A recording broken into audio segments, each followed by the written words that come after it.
Hey, what's going on, guys? Matthew Connolly here. Welcome to my channel. If you're new here, I upload music video editing tutorials in Adobe Premiere Pro and After Effects. I plan on uploading behind the scenes of my music video shoots just so you guys can see, the process and how I go about creating my music videos. So for today's video, we're going to be going over how to do this exposure blur transition in Adobe Premiere Pro.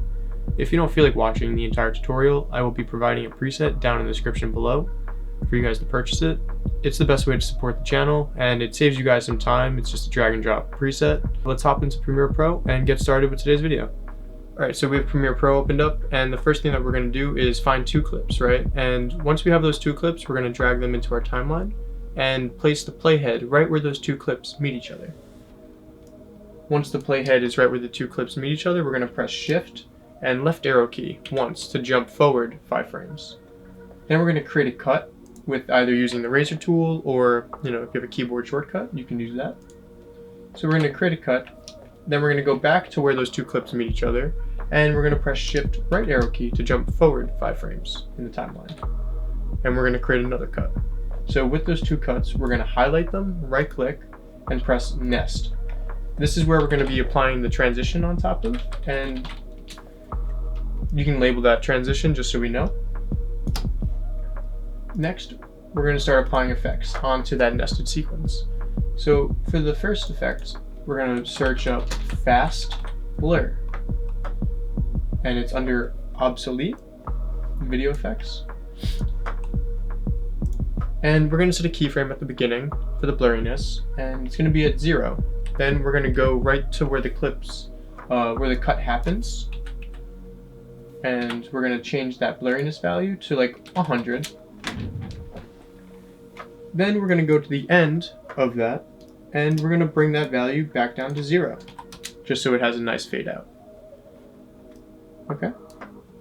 The next thing we're going to do is press this repeat edge pixels, just so it keeps the corners of the frame nice and doesn't have any of the vignetting.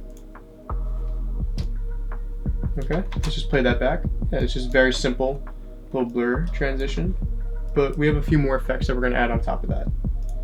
So the next effect that we're going to add is a brightness and contrast. That's under the color correction video effects tab.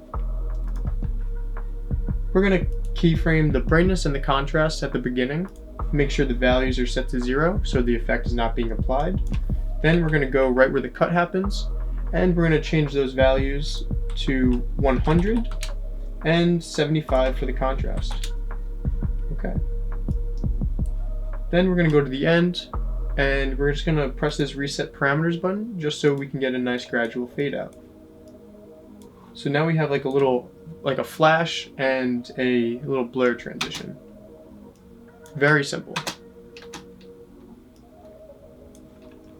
Next, we're going to add a lens flare effect under the Generate tab.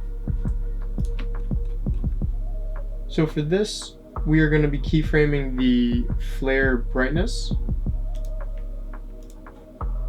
We're going to set it to 0 at the beginning, just so we're not seeing the effect being applied.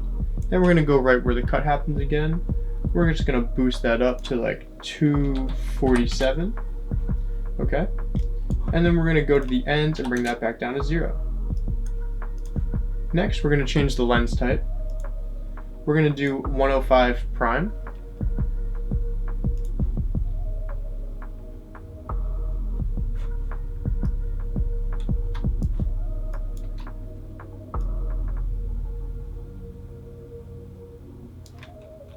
And we can play with the positioning of it. So it depends on your clip, but usually you want to have it coming from, like, the lens flare is coming from a light source, right? So like for instance for this, there's a window right here. So I'm going to make it look like that the light is coming from the window. Or like if you're outside, maybe you have it coming from like the sun or something like that, from like the corner of the frame. Okay. So the next effect that we're going to be adding is a median effect. It's under obsolete. So for this, we're going to keyframe the radius to be 0 at the beginning. We're going to go to the middle, right where the cut happens, and we're going to make that like 45. Then we're going to go to the end and bring that back down to 0. The next effect that we're going to be adding is color emboss.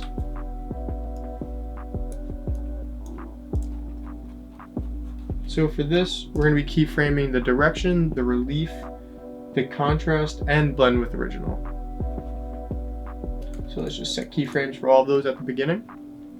Make sure the direction's at 0, the relief is at 0, the contrast is at 0, and the blend with original is at 100.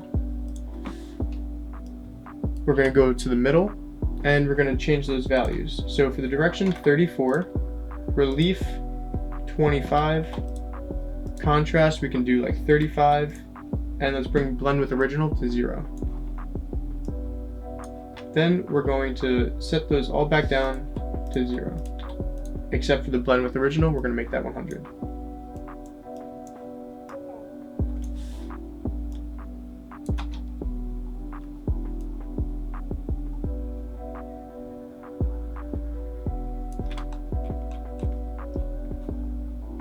I might actually change the positioning of where the lens flare center is. I don't necessarily like how it's I don't necessarily like the positioning of it in the clip that we're transitioning to. So I might just drag it off the frame, just so it's not coming like on top, just so it's not covering his face. Looks a little bit more natural. You just drag it off to the side, wherever you think fits. And even like regarding all like the values and all of that for this effect, you know, you can just play with it.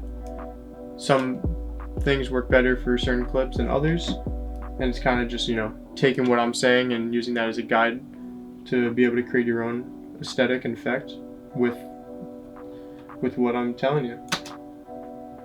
Yeah, so that's pretty much the basics of this that's pretty much the basics of this exposure blur transition.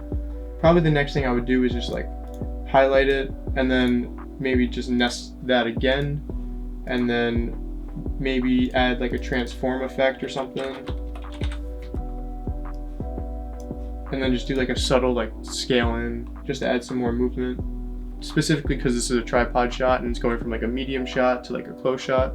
So adding like some camera movement will kind of just help sell the effect a little bit more. But you know, that's just for this clip, so you don't necessarily have to do that for your clip, but just something that I like to add on top, help sell the effect a little bit more.